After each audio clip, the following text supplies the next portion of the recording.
All right, and we're back. This is episode 129 of the Taproom Podcast, and I'm your host, Mike. Oh man, it's a bright and early Sunday morning.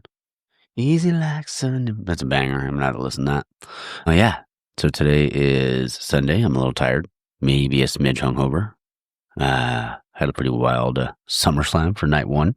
But yeah, it was fun. But this episode, is with Paul Trevino, brewfighter at brewfighter818 on Instagram, one of the brewers over at San Fernando Brewing.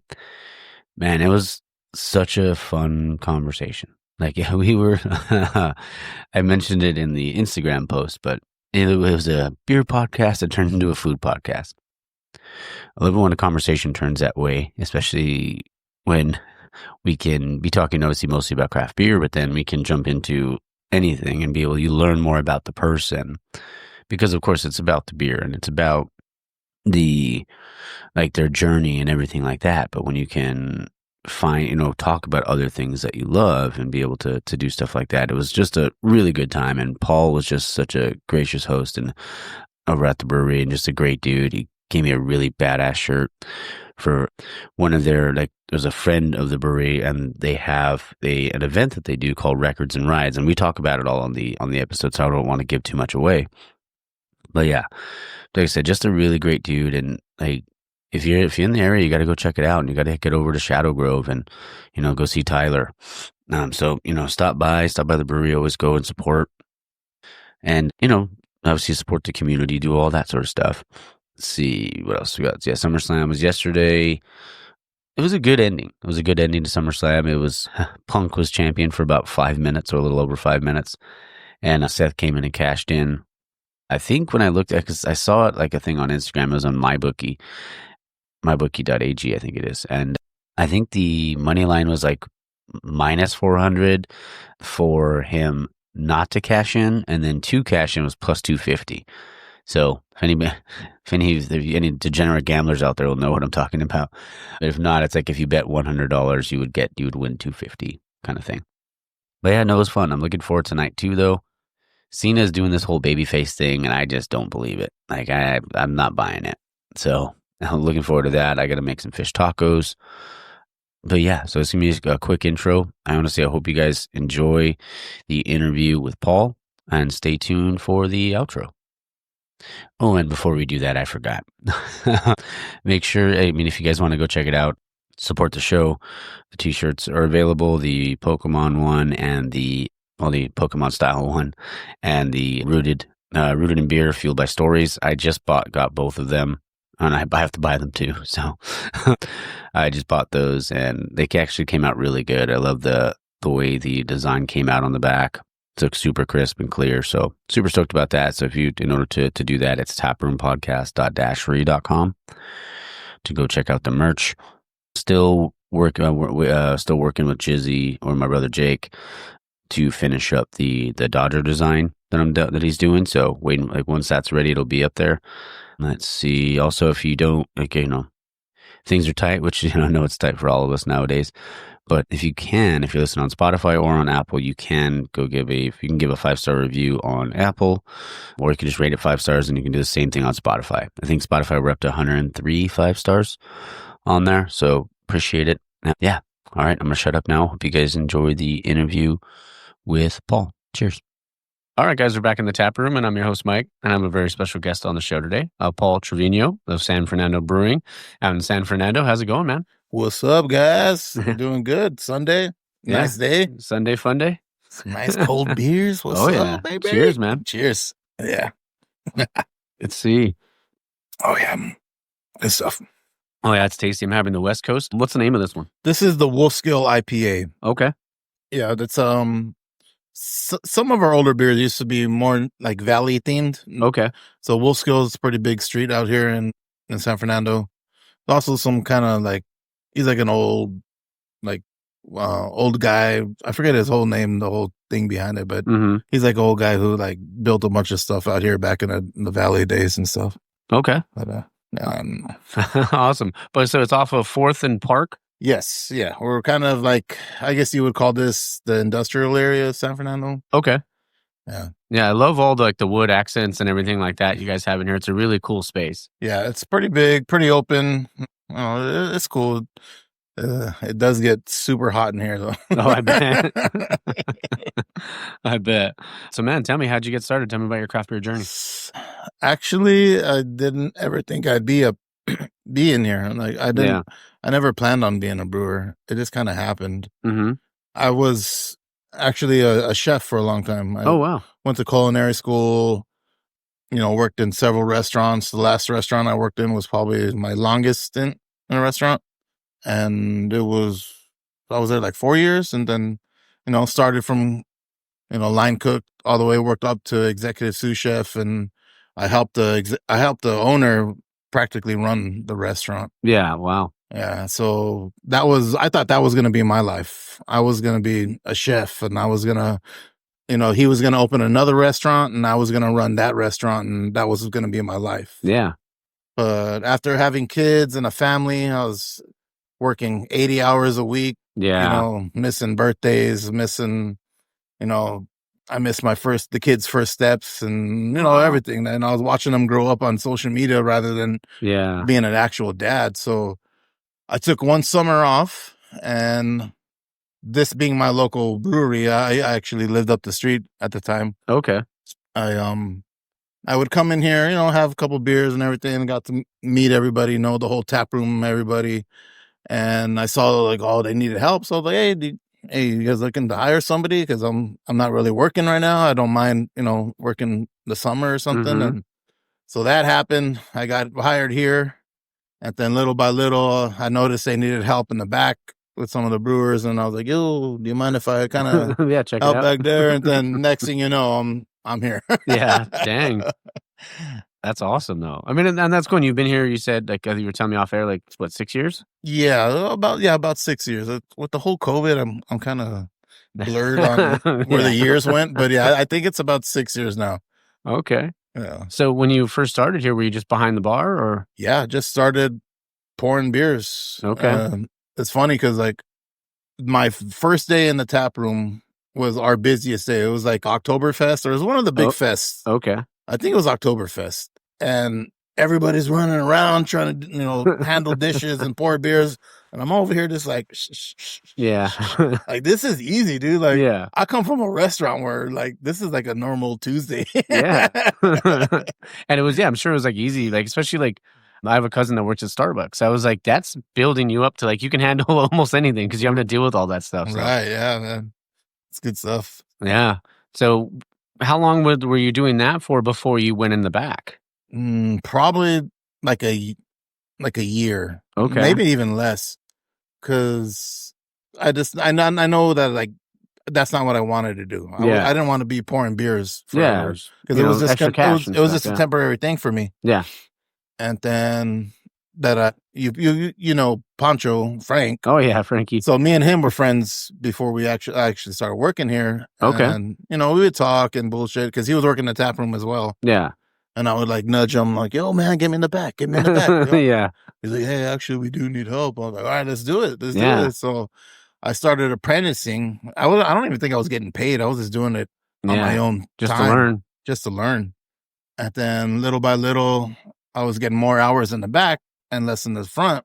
Mm-hmm. And I was like, all right, it's time to make that switch. And then, our brewmaster, Brent, they called him Broda. Yeah. He was like, yeah, hire him full time. We need him. Yeah. So I was like, hell yeah. So I started working in the back. Yeah.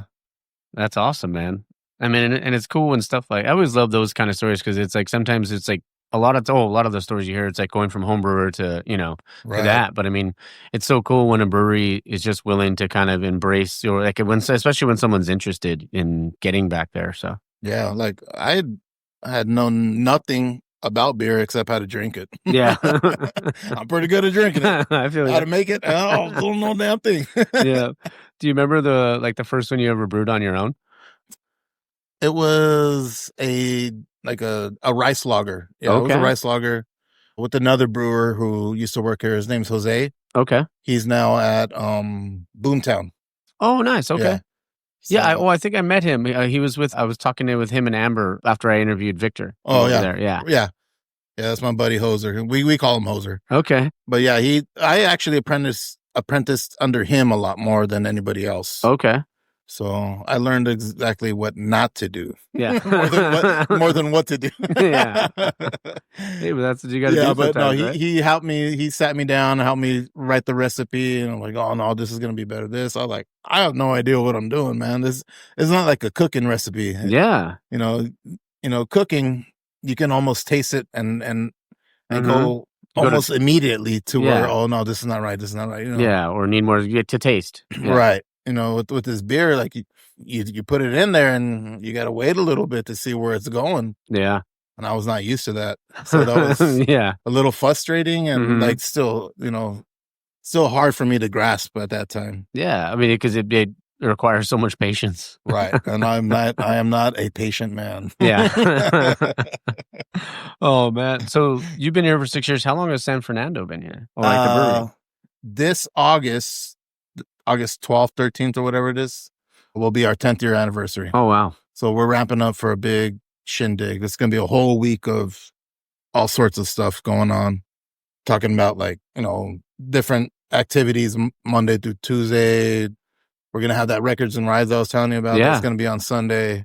Yeah, it's going to be interesting. Yeah, tell the listeners all about Records and Rides, yeah. Oh, yeah. So Records and Rides is a thing brought on by my friends Adam and, I just drew a blank. That's going to be bad. Adam and Rick Flores. There you go.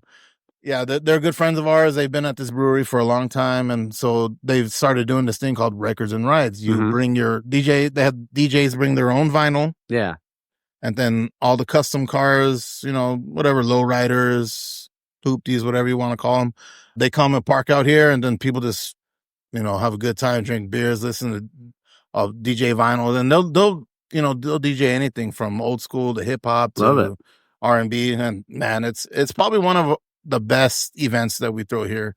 Okay. In San Fernando. Yeah. Awesome. So how long have you lived in San Fernando? Oh, I was born and raised here. Oh, okay. Yeah, my parents actually live not even 2-3 blocks from here. Oh, nice. So that's how I actually found this place, because I used to live with my parents. Okay. And now I live, which sucks, I live like 7 minutes away. Let me tell you that those 2 red lights I get here in the morning that commute ruin my day. I don't know how you guys travel for work. Come on. That's awesome. Oh man. So, and they've been here for this long, and were you always kind of into craft beer, or was it just did it just something that kind of happened? No, man. Like I said, I had no idea how to make beer or anything other than drink it. And growing up, I really didn't start partying until probably like 11th or 12th grade. Okay. So I didn't even drink anything really. And if I was drinking, it was like some stupid like Mike's Hard Lemonade or yeah. I feel Zima. Yeah.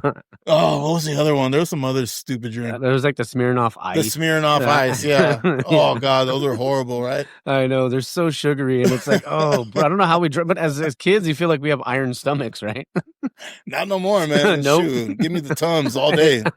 I live with Tums in my pocket. Oh, there you go. But no, I remember my first real beer.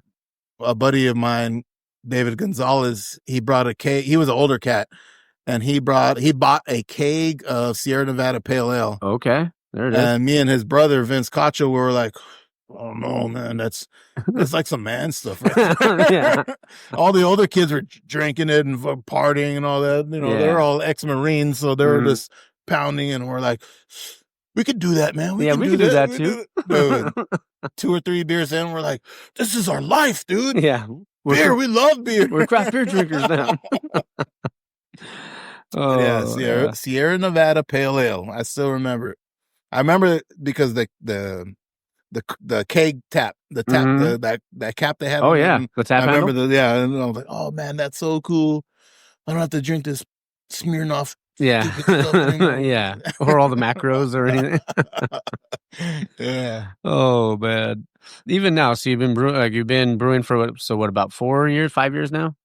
Yeah, probably brewing like full time in the back, probably like 4 years. Okay, maybe like 5.5 or something. And what would who would you say are there? Because I mean, obviously, you guys just won a medal at World Beer Cup, so congratulations about that. Thank you. Tell us about that beer. The one we won for the Gold Cup would be our red rum, a barrel aged red ale. Oh wow. Yeah, and that's actually our anniversary ale. So we'll release cool. that for our anniversary, next week or whenever that happens. Mm-hmm. And that's like probably like people wait out the door for that thing. That's awesome. Yeah. So it's a good beer. It's not crazy, strong. Like you drink it and you're like, oh, that's delicious. Yeah. That thing will creep up. Yeah, be careful. It's a creeper. Yeah. Yeah. Oh, that's cool. I mean, and those are the ones that are the scary ones. Like, especially like, I don't know if you ever had like a quad, like where it's like not overly boozy. Oh yeah. And you're like, those are scary because they're so high ABV, and you're like just crushing them. Wait till you try the triple that we have on tap right now. Okay. It's almost as smoother than this Wolfskill we're having. Wow. And you would not know it's a triple. Dang, I'll have to do a little test until the next morning. You're like, yep, yeah, that was a triple. It's like, and I have training in the morning. Yeah. No, thank God I don't have training for a while. I don't have to worry about molding mines. There you go. But even like now, so you've been brewing for 4 years. Are there like any like brewers that like, either like that influenced you like when you were starting, or like even just continue to kind of influence you, or even breweries for that matter, for like what they're doing, the kind of product they're putting out? Yeah, honestly, like I said, I'm a dad, mm-hmm. my kids, so I really don't get to go to too many breweries as I would like to. But I still keep an eye on what's going on, of course, and who's out there. A lot of the times I get to try different beers is when I'm actually working a festival or something. Okay. So I'll go around and try people's beers. I love Highland Park, what they're doing over there. Fantastic stuff. Delicious stuff, man. Yeah. I feel like they don't miss ever. So good, so good. I mean, it's and then, I love my favorite beer right now is Paperback's Czech Pilsner. Oh, banger. They won an award for that last year, and I love that beer. Yeah. If I can find it anywhere, I'm like, even though Frank's my homeboy and he can bring it to me, but trying to get that guy to do something for me is like pulling teeth. So. Shout out to Frankie. Shout out to Frank. Even though I know he doesn't like Frankie. He's like, don't call me that. Yeah. But man, I appreciate everything. Yeah, man. If I'm out in Ventura, because I go to vacation in Ventura a lot. Okay. I'm out at Topa Topa. Oh yeah. Fucking love that place. Is Made West out there? Made West is okay. Up there. I was like, wait, because I've never been. I've had their beer a bunch, but I've never been to the brewery. Yeah, it's good stuff. Yeah. They have like a little tap room that's on the pier out there. Oh, I've seen that one. That one looks really cool. Like really cool that one, too. I'd love to go to. Yeah. That'd be pretty fun. How far is that from here? Like 40 minutes, 45 minutes. Not bad. Yeah. Sorry, I'm going off on a tangent here. I'm always curious because I'm always looking, obviously, for new places to record and stuff like that. But I mean, it's so cool. Like when you like get to sit down and have a beer with somebody and talk to them, and not no agenda, no nothing, just being able to hear someone's story. Exactly. Yeah, I did want to ask you. So, this is a segment I call Flight School. So if somebody was coming in and they're like, I don't really know what to get. What would you give me? Like if you had to give them a flight, like what beers would you give them? Well, like going back to my old taproom days, I would always, the first thing when someone says, I'm going to get a flight, first of all, I'm like, fuck. I heard beer tenders hate flights. Yeah, wash 4 glasses. Yeah. No, but the first thing I would say is like, oh, what kind of beers don't you like, or what kind of beers do you like? Yeah. Those are the first, and I'm like, oh, I like this. But if it was my preference and something I was gonna give you, it's definitely gonna be our lager, our Mexican lager, the Del Valle. It's gonna be our either the Wolfskill or the triple I was telling you about. Okay. And then if it's on tap, the beer that we won the award for, the red rum. Mm-hmm. But it runs out so fast, it's never usually on tap. And then our pale ale. I love our pale ale. It's probably, depending on when we're brewing it, because sometimes it sticks around a little too long and it starts to oxidize a little bit. Yeah. But now that we've been using Yakima, the Hyper Boost, shout out to Yakima. There you go. It's been so much better. And the pale ale, I'll drink the pale ale almost all day. Okay. Yeah. So pale ale, the Mexican lager, the Wolfskill. And then, whatever specialty that we have on tap. Okay. Love that. One thing I love to ask is it's called behind the beer names. Like, what are some of the names of where do some of the names of the beers come from? Like I said, a lot of our older beers were like always Valley themed. Mm-hmm. The O'Malveny Red. It's a big park out here, and O'Malveny is a big park out here in San Fernando Valley. Okay. The Wolfskill is a big street out here. Then there's Stony Point. So there's a lot of older beers that have been around for a while. They've always valley themed. Okay. But lately, now it's just kind of, I don't know, whatever's going on. Like we have a Star Wars beer. Okay. theme. Which one's that one? That's the Imperial Death Star. Oh, love that. Okay. And we won, I forget what year it was, but that got a World Cup, a bronze. Oh, awesome. 4 or 5 years ago or something. Dang. Yeah, I forget. But yeah, I mean, unfortunately, we don't, the brewers don't always have the say in what the name is. Mhm. Sometimes we'll get alvitoed by the bosses. Yeah. We're like, no, we want this name. That's not really like, Yeah. Socially acceptable. the fuck it is, man. Come on. Yeah, you have to, tone it down a little bit. I guess. Yeah, fine. Like I know, like you talked about, like you were talking about the pale ale right now, about how you love like the pale ale. Are there like others favorite, like your favorite styles, like to brew and like and drink? Like I used to be like heavy hoppy, like hoppy. I Big love time the hop hops. heads. Yeah. And now, dude, I can't do them anymore. Yeah, I feel you. I just can't do them anymore, man. So the last couple years, my things are lagers and pilsner too. Even like a hoppy lager, it's not super crazy, but just enough. Oh yeah. Oh man, I love lagers. Yeah, they're great because I mean they're like probably like 5%, 5.5 maybe, sometimes a little higher, but you can crush those and you don't have to wear like do double IPAs. Like don't get me wrong, I still love them. I'll have one, maybe one or two, maybe like a tulip, a little half more. Yeah, and then I'll go back to the West Coast or like a lighter West Coast or West Coast pills or hoppy lagers. I mean, and that's a testament though. I feel like to breweries, like, and I say it a lot, but if they make a good pilsner and they make a good lager, everything else is more than likely going to be good. For sure, dude. Yeah, that's one of the things that whenever I'm traveling or whatever, and I go, oh, they got a lager. They have 500 IPAs, but they got one lager. Let's try that lager. Let's see how good it is. Oh yeah. And then you can tell. I'm like, oh, it might be good or it might not be good. Yeah. There was one name I saw in there, the People's Pilsner. The People's Pilsner. Yeah, I definitely didn't get to choose that name. That's not mine. But that is one of the recipes I was working on. Okay. We're trying to get another Pilsner on tap. Okay. We didn't have one before. If we did, it would be like a seasonal thing. Gotcha. But no, we want one to be like a flagship. Yeah. So me and the brewmaster have been working on different Pilsners. This one's a little hoppier than I wanted to. Okay. But it's still pretty good. So it sounds like it's right up my alley. Right. Yeah. It's like one of those you could have like two-ish of a. Okay. What's the ABV on it? That is 5.1, 5.2. Okay. Yeah. Easy, crushable. Yeah, very crushable. I'll have to try one of those after. So I know we talked about the first beer. Like, was there a beer that you like when did you start like kind of coming together, like doing your own recipes and stuff like that? I love brown ale. Okay. So I've been trying to nail that down. Okay. The last couple of times I haven't quite got it to where I want to. Yeah. But then again, like I'm still very new at this building recipe stuff, man. Mm-hmm. Like I said, I'm not a very patient man, so it takes. I gotta like, settle down and hunker down. But I have a great brewmaster who's willing to teach me. He'll stop everything to sit down and go over recipes with me. And he likes things a lot, usually on the darker side. Okay. Or I want him, more on the lighter side. And I mean, ABV too as well. He loves things high as hell. Yeah. And I'm like, I think maybe lower it a little bit. No, just fuck them up, dude. Let's get them trash. They'll buy more beer.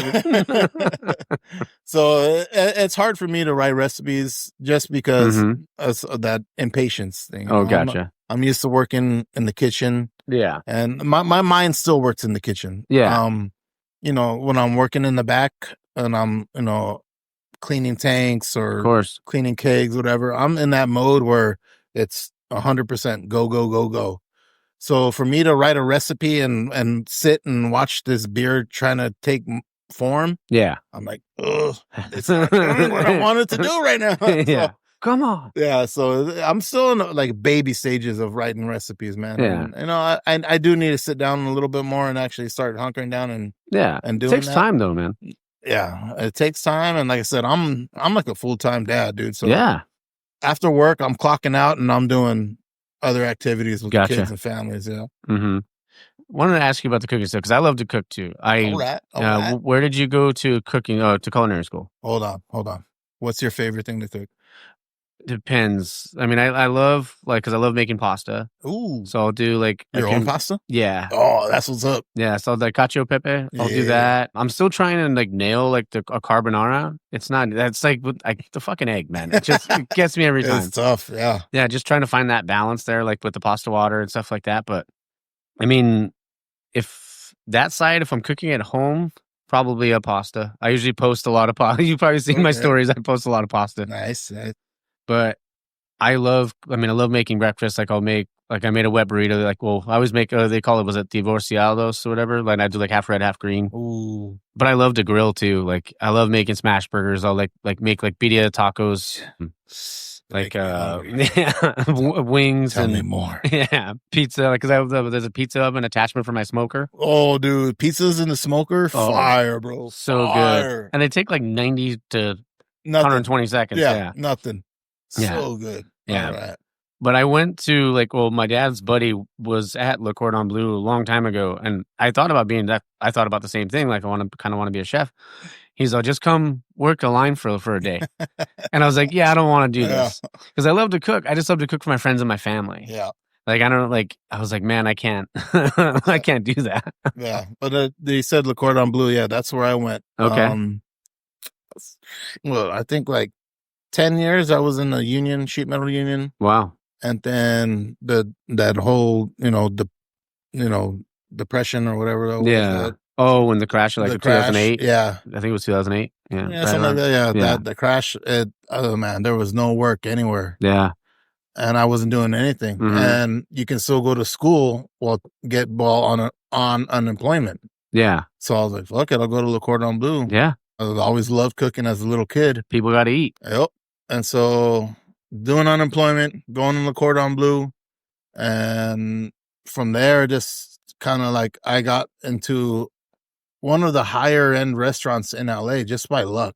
After graduating. That's cool. Yeah, this dude was like on Top Chef or something. He didn't win. He was like number 2 or number 3. Wow. And I met some really cool other chefs in there. I actually met the owner once in a while. His name was Stefan. Fuck that guy. And then, but I met a ton of other chefs in there, and they helped me. They're showing me how to do this and that, and slowly rising up. Then I went bounced around, went to a couple restaurants. Yeah. But yeah, man, Cordon Bleu, it was cool. It was cool. It's not everything. Yeah. Yeah. It was, for me, it was just like, I was like, yeah, I don't want to do this. Maybe not. Because I wanted to go to Johnson and Wales out in Rhode Island. Oh, okay. That's because I was like, yeah, I'll go there. But then that's when the guys, like my dad's friends, like, nah, just try it for a day and see if you actually like it or not. I was like, yeah, it's not for me. Yeah. Knowing what I know now about it, like I wouldn't go that route again. Yeah. Like, because like I said, like I'm a go-getter. I'm going to do it. I'm going to give everything I got 100%. Yeah. And I was doing that in school. Yeah. And it was me and this one other cat. And we were always battling each other. Like, all right. Because his family owned like an Asian restaurant, but he didn't want to be an Asian chef. He was Filipino, or I forgot what he was. So me and him were always battling, and we bring our best dishes that we've gotten. Mm-hmm. Like everybody's like, oh, what do they got? What do they got? Yeah. And then I see this other kid who was like halfway in there, like stoned out of his mind. Yeah. And he brought up like a shitty ass dish. We all got A's. I was like, this is some bullshit. Wow. There was this kind of like, they were passing everybody. Oh. And that's probably why they're not around anymore. Yeah, probably. Fuck Le Cordon Bleu. Yeah, no, if you want to work in a restaurant, man, work your way up from dishwasher to line cook. Yeah, you'll learn. Yeah. That's like how I did in the tap room, dude. Yeah. Work your way. You want to be a brewer? Start in the tap room. Mm-hmm. Work your way in. Be an assistant. Be a, apprentice. Be an assistant. Work your way in. Yeah. That's how I did it, man. That's how I feel everybody should do it. 100%. I mean, I feel like it's that, a lot of it's, at least for me, like when I've learned, like the way I've learned the most is trial by fire, man. Exactly, dude. Just getting into it.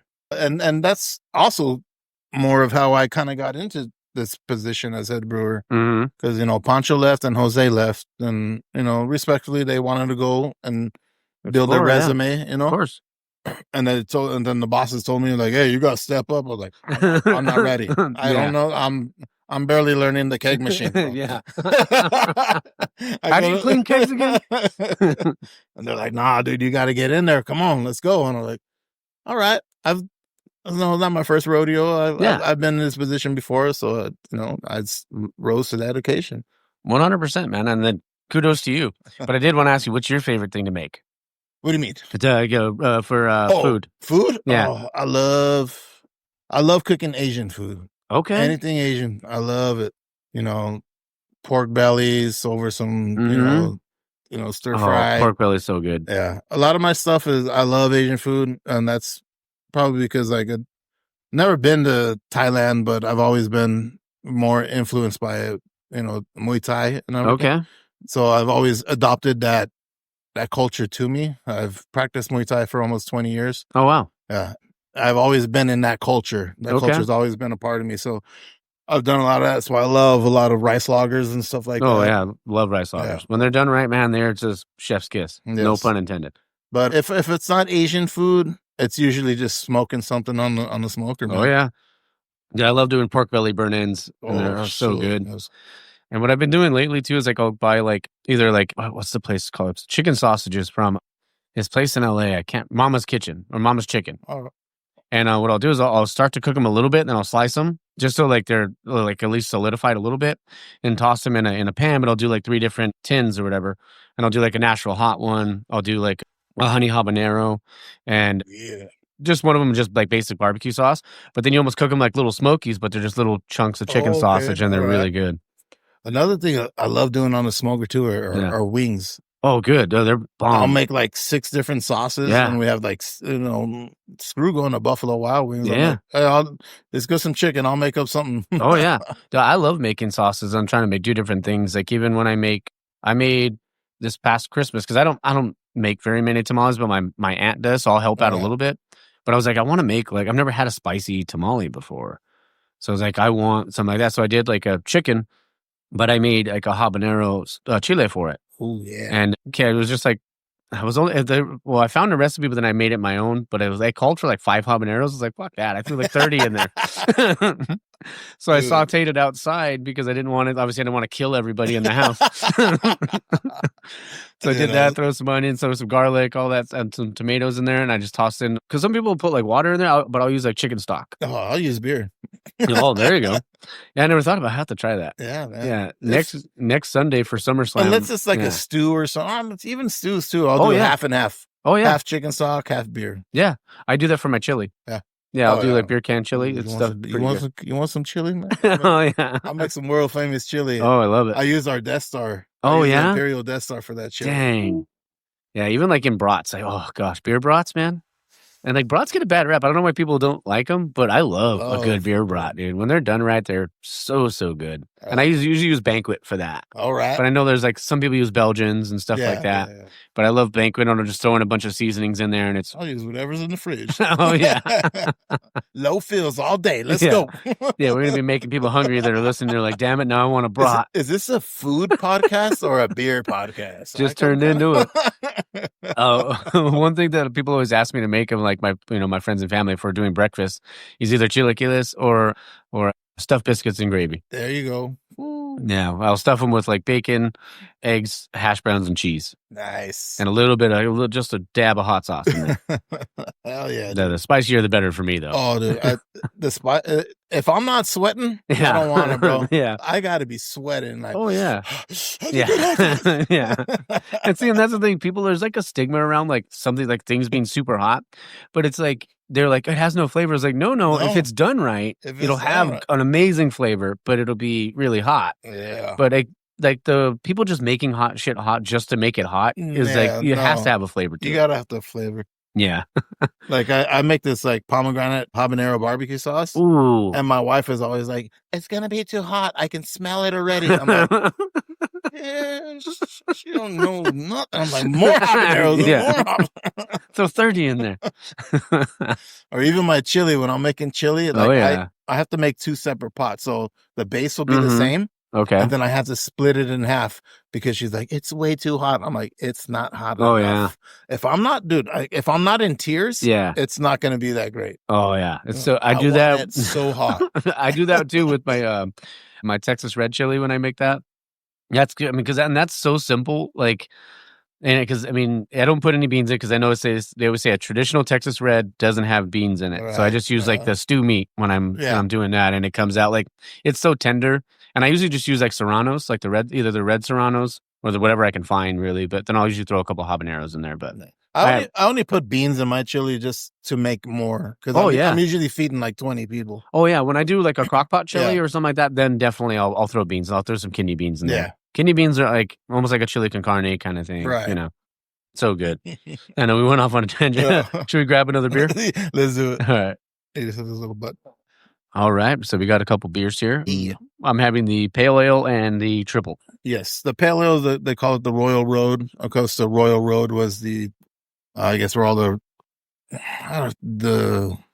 bells. I don't know if you've seen. There's some. It's like has to do with the missions in San Fernando. Oh, okay.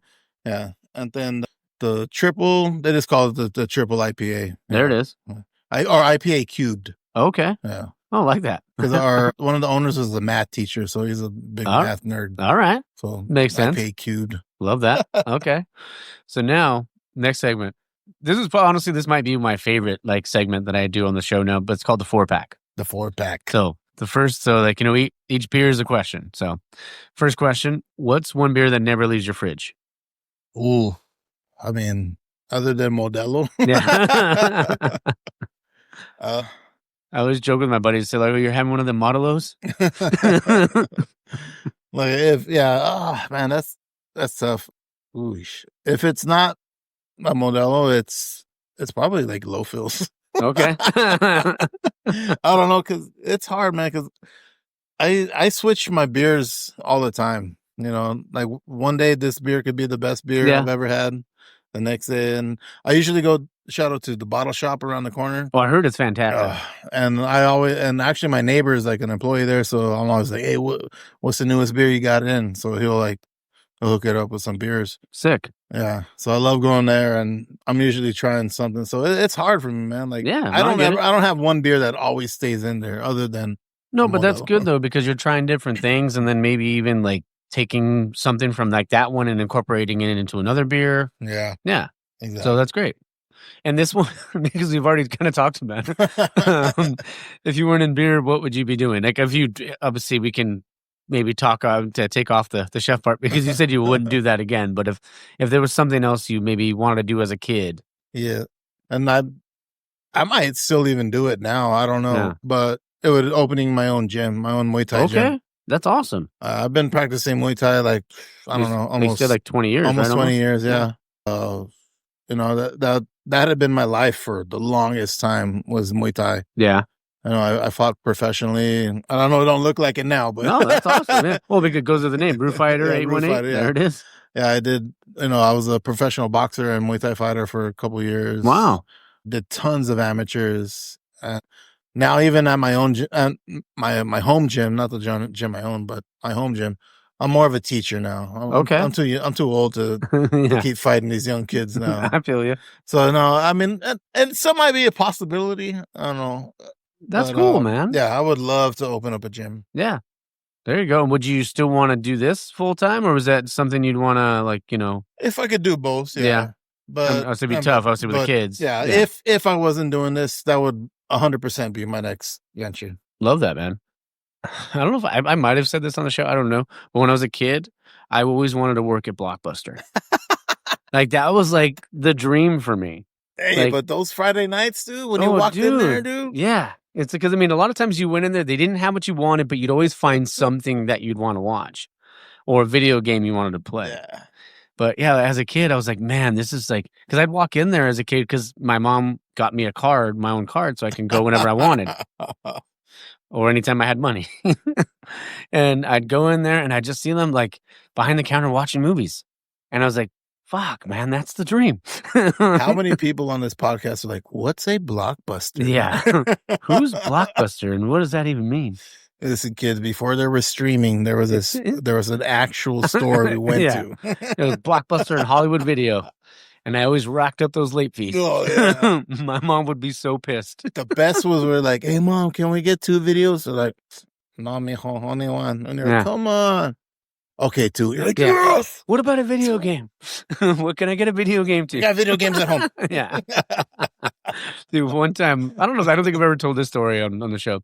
So obviously my mom and my dad, they were divorced a long time ago, but my dad would pick us up every other Friday night. And we'd spend the weekend with him. And I'd be like, remember, Dad, when you picked me up on Wednesday, you told me on Friday we were going to go rent a movie and get a pizza. He's like, and so most of the time he would say that. No, he would be like, he would actually tell us like, yeah, I would do that. But then there's times when I'd be like, I'm going to see if he remembers. And I would tell him like, and I'd be like, Dad, you promised. You promised you get me a big New Yorker from Pizza Hut. There you go. And you would take me to go get a video game and a movie. He's like, I did?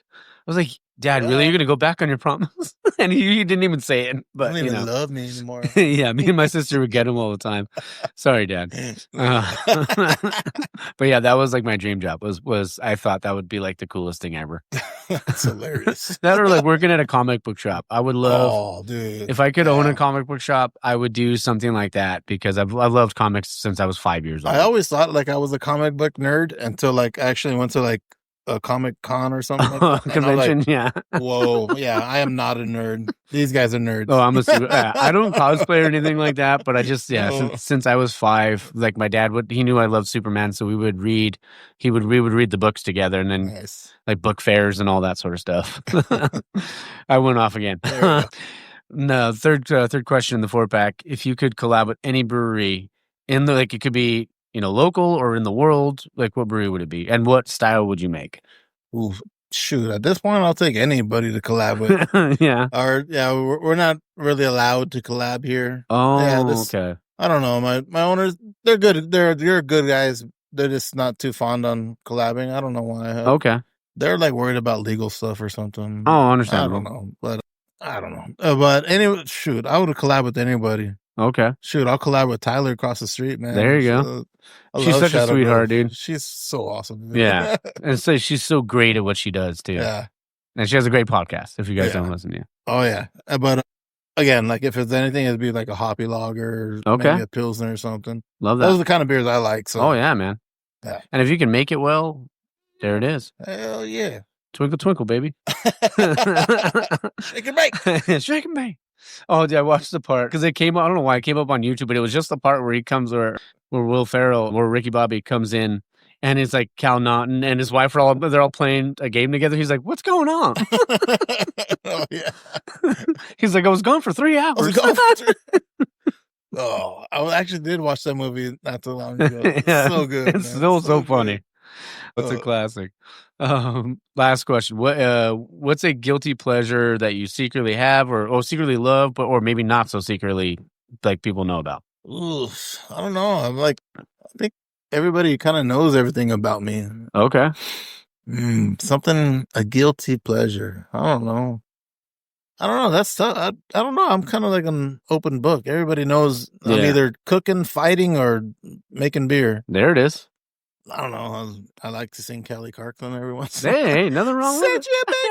It's a banger, dude. That song comes on, dude. Yeah. Even my daughter is like, oh my God, that's my dad. Yeah. It's like, come on. Come on, it was a great. Honestly, she got bangers though. That's a banger, dude. Yeah. That's a banger. What was the other one? She had that one that was like the massive hit, but then she had here's the thing. No, I think that one might be Since You've Been Gone. That's the only one. I don't know. That's the only one I know.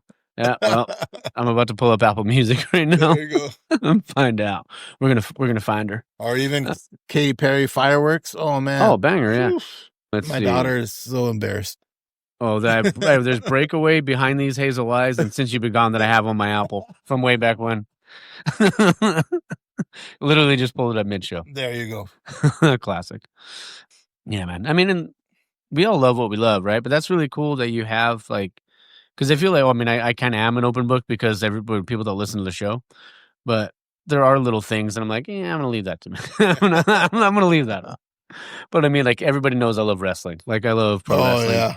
Like I love WWE. I still watch it. Like I've been to 2 WrestleManias. Damn. Yeah. It's just fun. I mean, like honestly too, even like I'm sure you love it too, like because you love to cook, but like getting everybody together Oh yeah. and making a bunch of food. And people would tell me like, man, don't you get tired? Like I do, but I mean, still like if I'm having everybody over for WrestleMania weekend, like I don't care like how tired I am. I'm gonna get my ass over to that smoker or whatever I'm cooking. I'm gonna make mac and cheese while that's cooking in the smoker. I'm gonna be doing this or doing that. It's the best, dude. I love making mac and cheese, dude. Mac and cheese. What's your recipe? I'll tell you mine. Do you do a bechamel? Well, I mean, I do the a roux. The roux, yeah. And then turn it into the cream sauce. And yeah. Heavy cream, butter, flour, heavy cream. See, I put bacon in my mac and cheese. Ooh, okay. So I'll use the bacon grease to make the roux. Ooh, okay. So now I might have to try that. Yeah. And then it's just whatever cheese I can get. It's usually like I try to do it like 4 or 5 cheeses. Yeah. I love so kind of how I do mine. Like I'll do the roux, and then like I usually just cube the cheese because I ain't grating all of it because I put like there's like 2 pounds of cheese in there. Oh yeah, for sure. But I always do the white cheddar, like Tillamook sharp white cheddar. I'll do like the Tillamook regular sharp cheddar, a pepper jack, and sometimes Gruyere in there. I'll throw that in there. You'll find the habanero jack. Oh, dude, the Cabot makes one, and it's so good, but it's so hard to find. Cabot cheese is I am kind of a cheese snob, not gonna lie. Love cheese. Cheese. Yeah. That's classic. Like in the dumpster way. Yeah. So I'll throw all that in there. Obviously, mix in the noodles. I'll put them in the pan or in the baking dish, and then kind of like I'll ladle it in because I don't want it to like.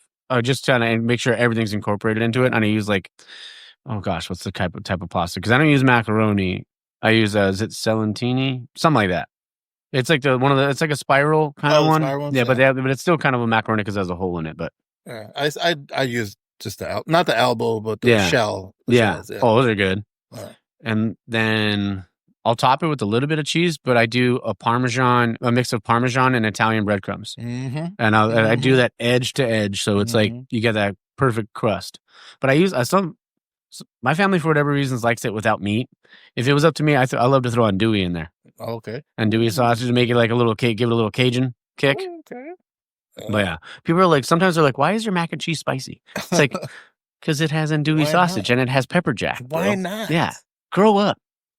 There's some taste buds in your mouth. Exactly. Yeah. If I have my smoker going at the same time I'm making mac and cheese, I'll cook it up again in the smoker after I put the breadcrumbs and everything on there. I've done it once. Yeah, when it was all done, just to toss it in there while other stuff was cooking. Yeah, and it gives it that smoke kind of flavor. But it's good stuff, man. Yeah, this really did turn into a food podcast real fast. But I love it. That's great. So we're gonna start our own podcast now. Now we are. It's gonna be called Food and Brew, Food and Beers and Beer Brews. Yeah, something like that. I was gonna say smoking and something, but that probably wouldn't go over well. Smoking beers. Yeah, a smoked porter. Wanted to ask you. So, like I was saying, I know we've talked about it quite a bit. Like when it comes to incorporating the local culture, obviously, into the brewery. And I think it's so cool what you guys do.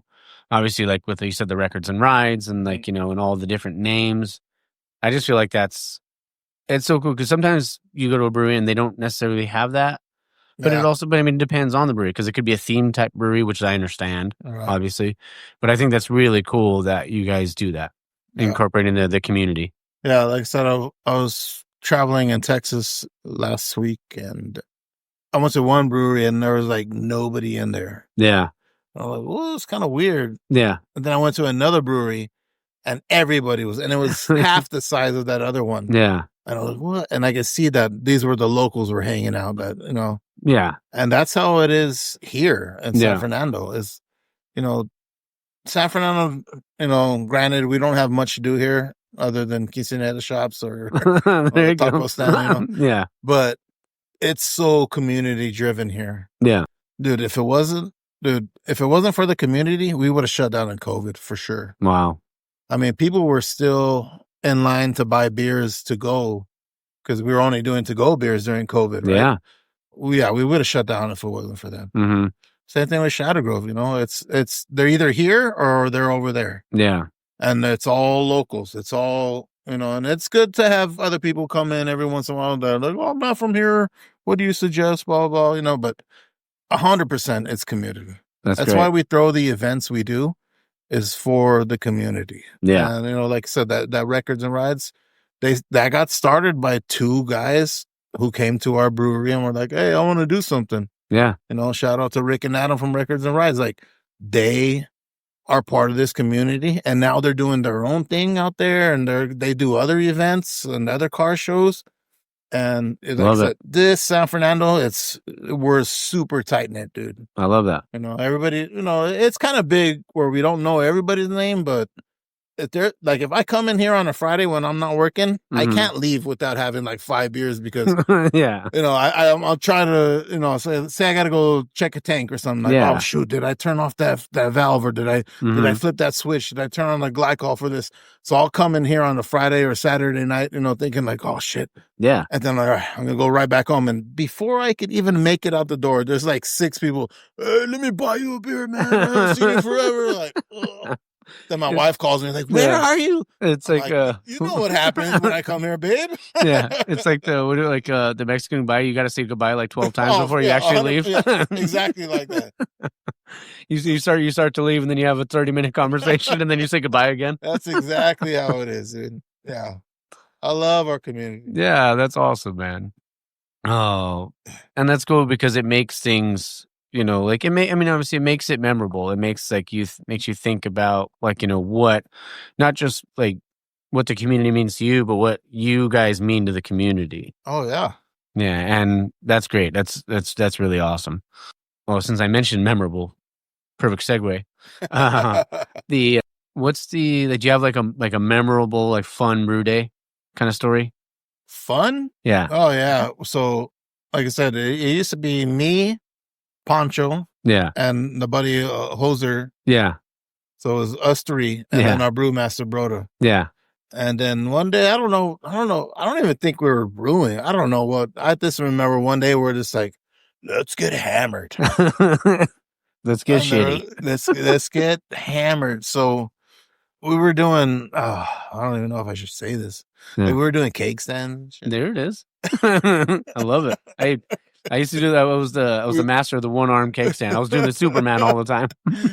We built this contraption out of like a couple side glasses with like 3 other valves on it. Yeah. And then we're doing like I guess like beer bongs out of it. Oh Jesus. I love it. Yeah, we had some wild times here. Sounds like a fun brew day. Yo, I don't even think it was a brew day. I think it was just like a Tuesday or something. It's a cleaning day because you guys are. Well, they always say about brewers. Yeah, glorified janitors. Tell me about it. That's like 90% of our job is just cleaning stuff. Yeah. Okay, now worst brew day. Oh, yeah. There's been a couple of those. Yeah. Yeah, we're like I said. We're coming up on 10 years. So a lot of our stuff is old. Yeah. We're you know, and then of course when they bought it used. Okay. So some of our equipment's it's getting up there, you know. Yeah. I would say I think it was I can't remember how long ago it was, but our glycol system shut down in the middle of the transfer. So we had to, you know, shut everything down. Wow. Restart the glycol system, try to get it going again. Like 12, 13 hours later, it got back to temperature. Okay. We were able to save the beer. I mean, any longer than that, like the beer probably would have gone bad. But during that, yeah, I mean, like I was here from beginning to end. I was here probably like 14 hours. Damn. Yeah. You know, clean up and everything and all that stuff.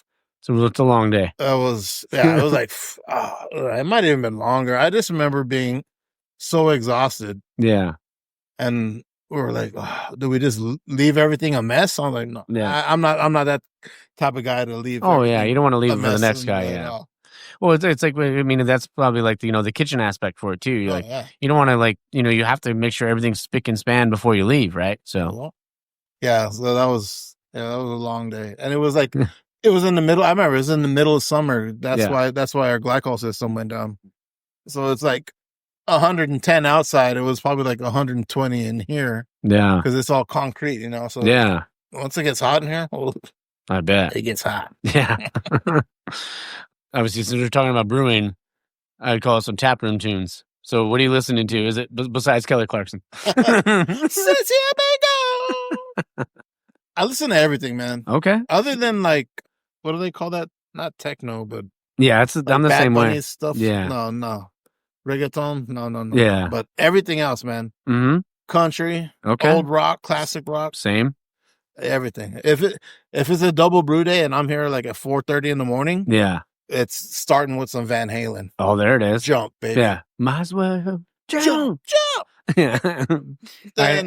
I still have the vinyl with the Van Halen vinyl with the baby with the pack of cigarettes. Oh, I have that one, but it's never been open. Van Halen, not Van Hagar. Yeah, there you go. But yeah, it'll start like classic rock, and then it could be anywhere from 90s hip hop to it's the best. I'll throw on some emo and every once in a Nothing while, wrong with it. Maybe. Yeah, I love all sorts of music, dude. I'm the same way. Like the more like.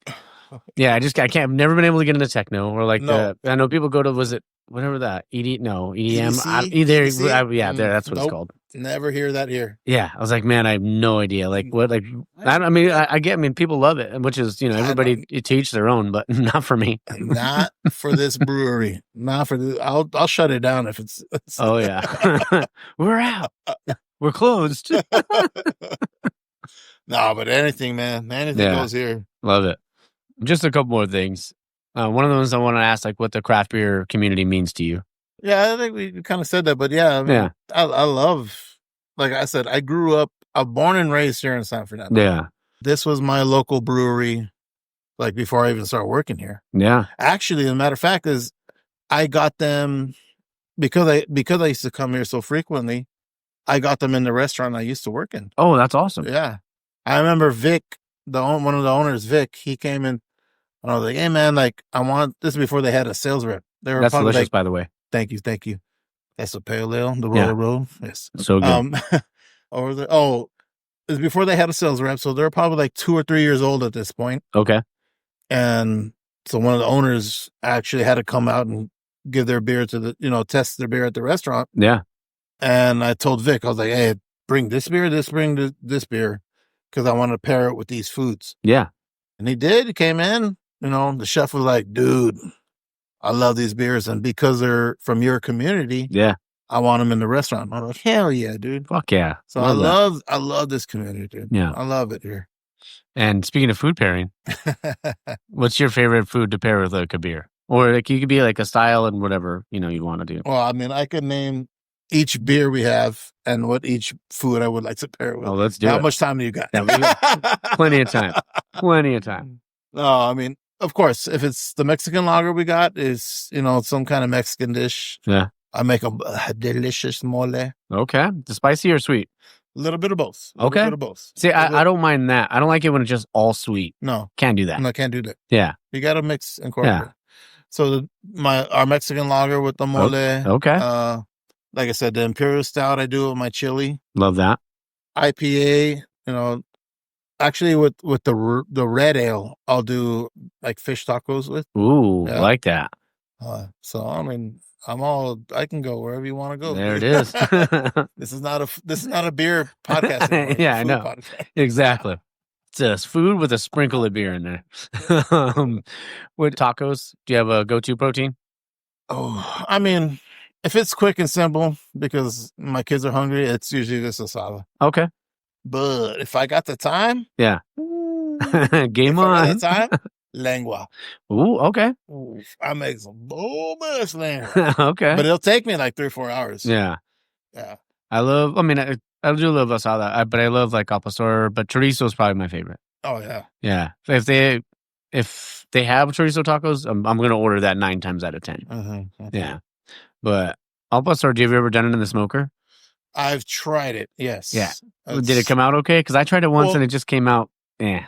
It's just getting it to. I didn't have the right equipment, I think. Oh, okay. Yeah, because you kind of want to layer it. Yeah, that's what I was able to stack it like pancakes. You know? Yeah, and I tried to do that, and it just still like I don't know if I just overcooked it or what, but it was a little dry. Oh, and I was like, fuck, like I want to try it again eventually, but you gotta. So, are we food podcast or beer podcast? Yeah, both. So, like, I get like a big sheet tray, right, and I make my marinade. And I have a special marinade to make for. Okay. And then I'll just layer it and I'll let it sit for like a day. Oh, really? In the fridge. So it's a big sheet tray with all the marinade and let it all sit and, compress it down. If you have a vacuum sealer, dude, fucking vacuum seal that shit. Dude. Okay. And then I'll let it sit for a day. The next day, then is when you stack it and put it on the smoker. Okay. And then, low and slow. Yeah. Then when you cut it up, if you want it more a little crispier, then put it on the plancha or something. Oh, yeah. Yeah. Throw it on the Blackstone or something. Uh-huh. Damn it. I'm going to have to try that. Sorry, guys. It's all food all the time. Or even, dude, if they're thick cuts of the pork, smash that shit down. Oh, yeah. Hammer them down. Oh, yeah. That'd be good. Yeah, because then it'll take even less time, too. I love cooking pork loin. I love cooking. Dude, pork loin is so good. And I feel like it's underrated. Nobody really, talks about pork loin, but it's so good when it's done right. Pork in general is just underrated. Oh, yeah. It's delicious. No, yeah. I'm hungry. Yeah, I know. And I was like, I'm getting that too. Last two things I want to ask you. First one, desert island beers. So you could pick one domestic, one, and it could just be a style if you want to for the craft beer side. Okay. Domestic, well, of course, Modelo, man. That's okay. That's always in my Back fridge. to the Modelo. But yeah, Modelo's always in my fridge. Craft, ooh.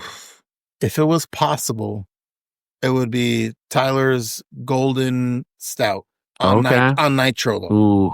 On nitro. Delicious. It's my favorite beer. And when she does it wrong, I tell her. It's not what good. the fuck did you do? Yeah, like something's wrong with Damn you, Tyler. I'm just kidding. That is my favorite. And she's so sweet. I love her so much. It's so funny though. It's good. The first time I didn't even look at the ABV, right? Yeah. So I'm like, it's a stout. It's got to be low. Yeah. No, man, this thing's like 6.7. I got there 5 or 6. I went home. I was like, huh? What happened? Who did this to me? Where am I? Yeah. And the next day I went like 6.7. Motherfucker, you didn't tell me none of that. Yeah. I love that beer. It is so good. It is so good. I've had a few beers from there, and they're everything that that I've had that she's made has been delicious. Yeah. So shout out to Tyler again. And last one. If you had to describe yourself in one word, what would it be? Ooh. I don't know. A jerk. I don't know. That's kind of weird. Some people see me as very off-putting, I guess, because I'm somebody else. So I don't know, just because I'm big tattooed and have a gnarly beard that they're unapproachable. Okay, but I mean. You're a teddy bear. Just come talk to me, dude. I'm a teddy bear. Yeah. Everybody says, "Post a teddy bear." No, I'm not. Yeah. I'm real big and strong. Yeah. But no, man, I'm super chill. There's some people see me unapproachable, but I'm cool, dude. I'm chill. Yeah. Well, next time I see you, I'm gonna walk up and let the little bear get his paws on you. Yeah. Oh man. Good times. You know what I want to ask you. So one more thing about food. Oh, sorry, guys. Let's talk about it. Now, your favorite, what do you like? I mean, because I don't know. So there's so many chiles out there that are flavorful, whether it's serranos or habaneros. What's your favorite one to use? If you were just gonna have one, I'll throw this in there. You can throw it in more dishes than any other ones. What would be your pepper?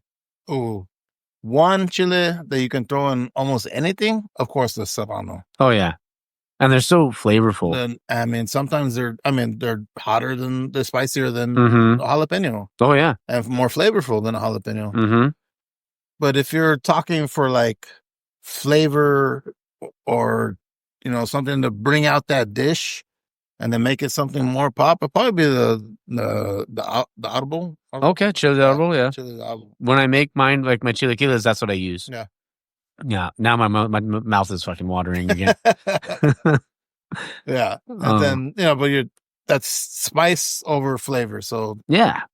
like I said, something you can just generally throw in anything, and it's so widely available. That's all. Yeah. Now when I do for serranos, when I use the chili delectable, like I'll throw in some beef stock into that. That because that kind of brings it out, especially if I'm making the birria. Mm-hmm. I'll do that in there instead of just the water from the chili's been soaking in.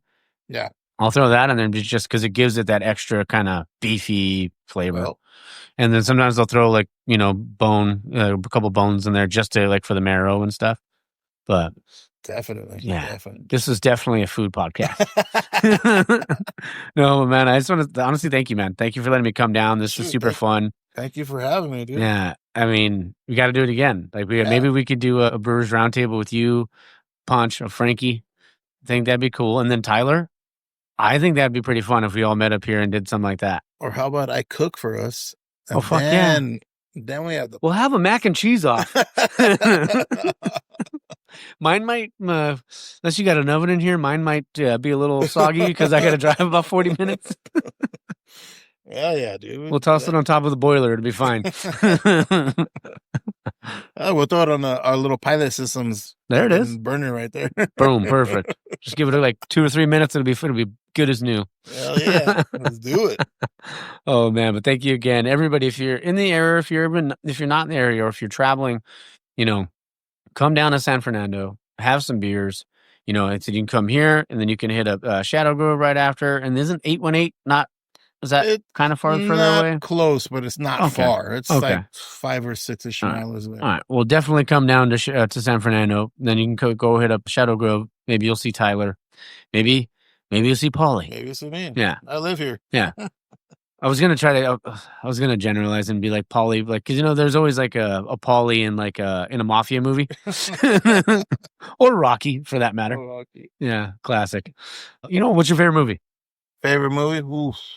That's like asking who my favorite kid is. That's true. It's my daughter. I don't know. Favorite movie? It's a tough question. What if you just did top 5? Top 5? All right, let's do genres. Okay. Comedy, Happy Gilmore. Okay.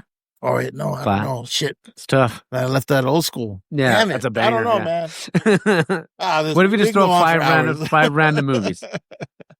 All right. Old school, Godfather. Classics. Interstellar. Banger. Let's go. Horror. Let's go. I don't know. The original Friday the 13th. Classic. Oh, what's another one? Let's see. I don't know. Let's go.